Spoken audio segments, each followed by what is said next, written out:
Now we're going to do a Via Ferrata up here. Somewhere. I can't see anyone on it. No, I'm trying to work out exactly where it is. But it's going to be high. Let's get on the cable car.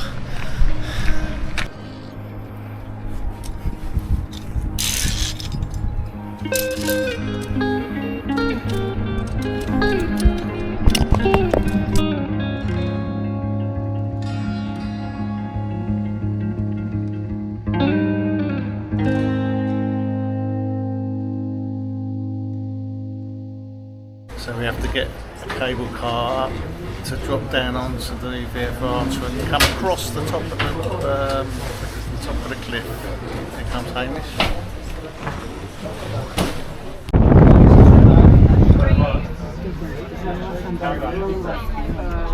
It's quite packed in here, isn't it?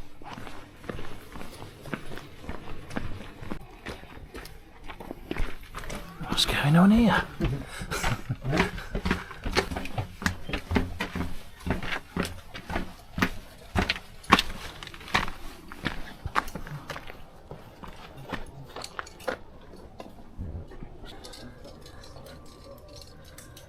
Undertake the Via Ferrata at your own risk.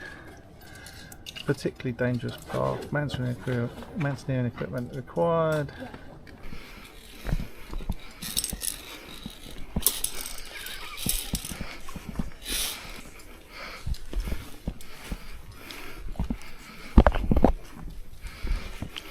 Gradually making our way down to the cliff.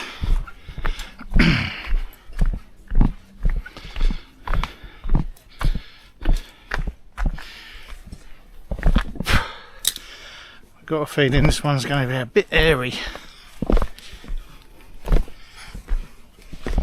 Yeah, you're going to have a few comments on top of this, like a bit of narration. Basically, because this Via Ferrata is featured on a lot of Instagram shorts and YouTube shorts as being the best in Switzerland. Still not quite on the proper route yet. Just caught up with a small group, so it's going to be a nice slow one. But it's not really long, so we're not in a rush. But it looks like another 100 metres and we'll be right on the cliff face. So let's get to it. Now I've done possibly somewhere around 40 to 50, probably 50 over the years, and it's definitely not the best.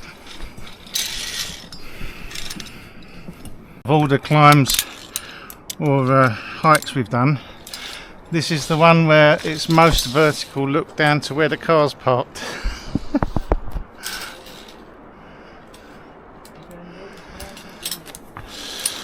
Well, we're 10 minutes in and we're just looking like we're going over the edge.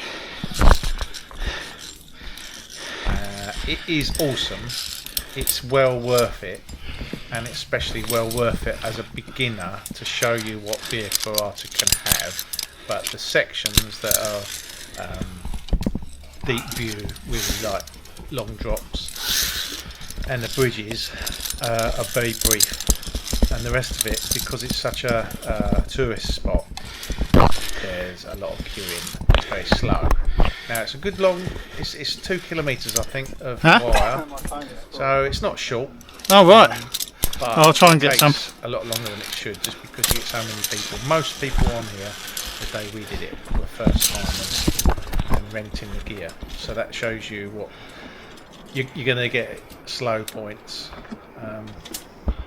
You're going to get delays when there's an awkward bit. Still easy here. We're on ledges, but after this next no one bit, believe it anyway. it does go onto the proper exposed area, and it's fantastic. It's phenomenal. It's just very short-lived.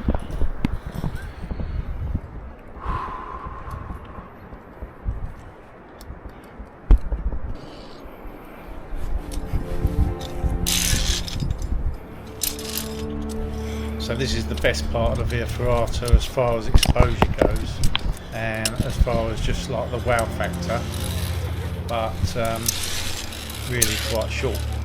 You can see the queue in front of us, we're just catching up. Well, we're holding back actually because there's a lot of people, but it's a long way down. And I'd say this is a good starting for Via Ferrata, just because if you don't like this bit, then you know you're not going to want to keep doing Via Ferrata. But if you love this bit, then you know you need to seek out some more that are a bit more quiet. There's plenty in Switzerland and all around the Alps that you get your own space. I mean, out of the 40 or 50 I've done, nearly all of them there was no one in front or behind us. We see some people sometimes, but they're generally quite quiet unless you go to a particular spot like MURREN and follow the tourists.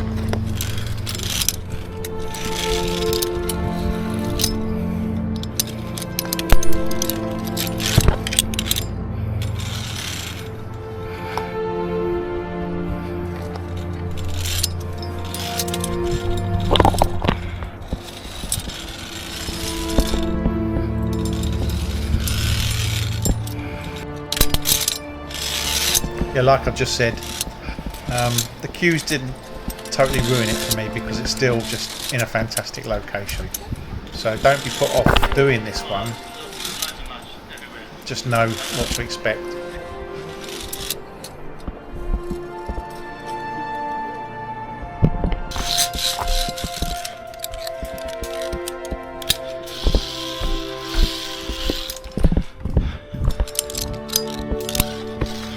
What? Well, we're off the nitty gritty. We'll go back on it in a minute. Bit of a queue for this bridge. That's given us time to cool down.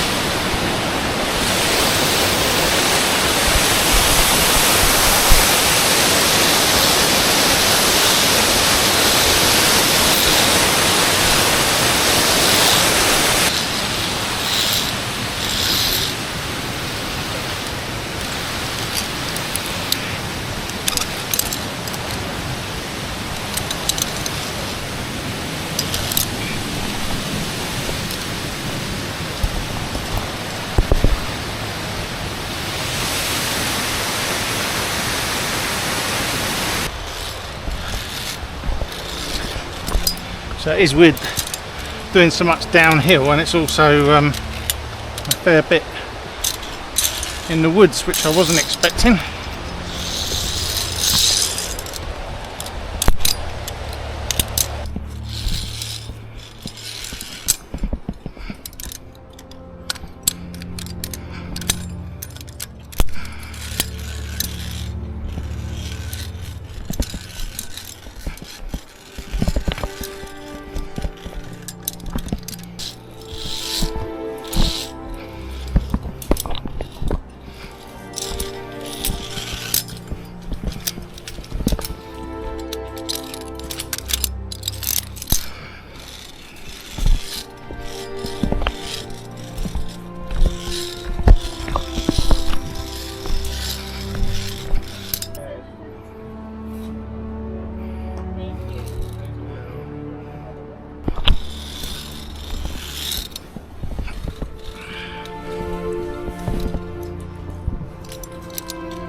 Many odd years of doing Via Ferrata, I've never been on one as busy as this,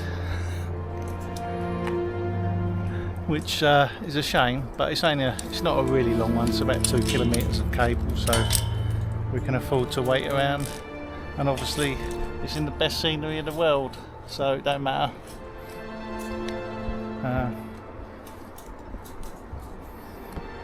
So let's go and get the queue.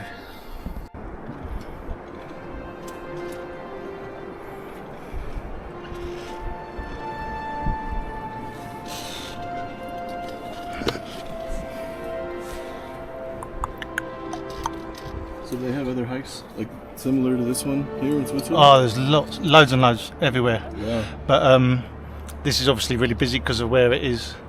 But most of the little valleys have got some. Yeah, there's some really good little trips, and a lot of the time they're really quiet as well. When you did Eiger, is it something like tables like this? There's a small one on this side of the Eiger called the Rock Stop. It just takes you up to a little peak on the side of the Eiger.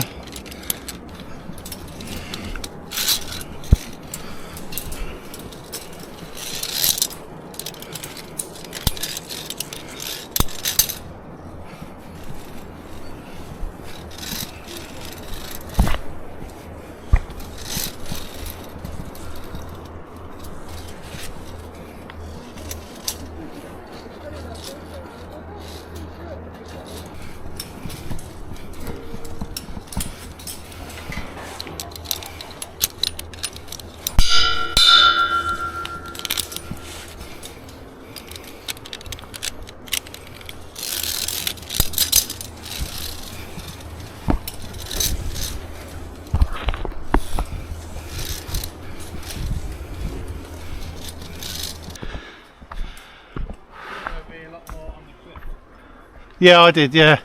I thought like that big cliff you can see from down the car park, I thought we'd be all across that.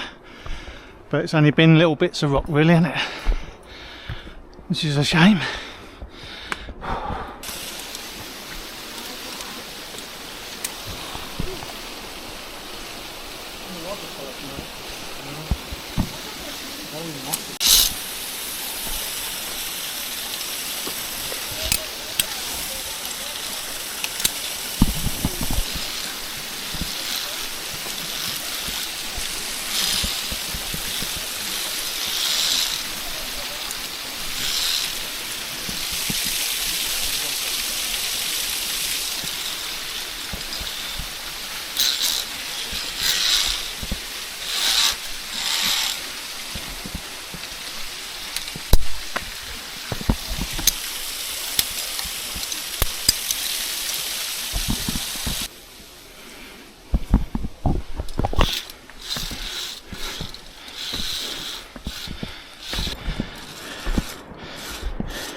Yeah, there's only so many allowed on the bridges, so we hold back a bit, make sure there's only 5, 6, whatever the numbers allowed. Some jumping jacks.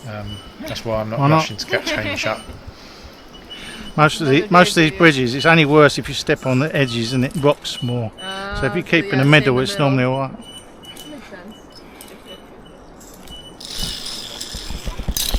Makes sense.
So that was it.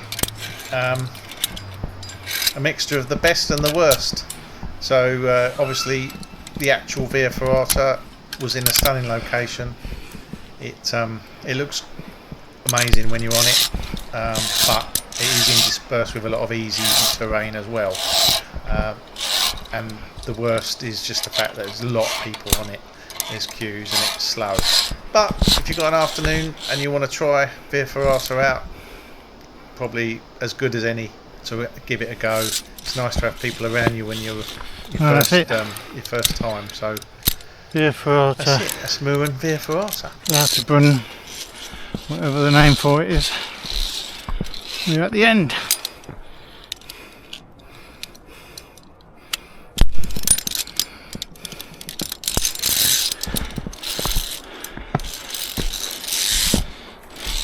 That was a nice way to spend a few hours. Very easy. Oh, so warm. Up to the village. And the top of that cliff there. If you want to see what the other Via Ferrata are like on my channel, go back because there's some fantastic routes. Many far better than this, and very quiet. All with just superb views. Great scenery, and just like the feel of the place. They're always fantastic, whether they're in a gorge or whether they're on the side of a cliff. So take a look. Anyway, stay safe. Catch you on the hill.